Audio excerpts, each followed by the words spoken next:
لكن أيها الشباب ليس بالعبث واللعب ندخل الجنة.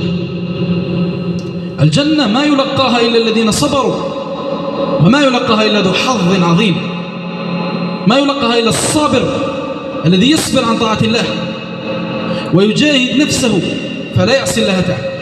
يصبر لما يخرج إلى صلاة الفجر في الشتاء الباكر، في الشتاء البارد يبكر إلى الصلاة، هذا هو الثمن.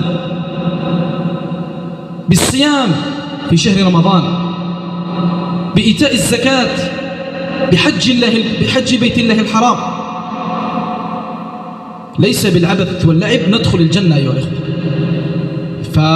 فيجب أن نكون عقلاء، لا نكون كالكافرين متاع الحياة الدنيا ثم نار جهنم وبئس المصير. فالإنسان يكون عاقل. ختاما أيها الشباب، اتقوا الله تعالى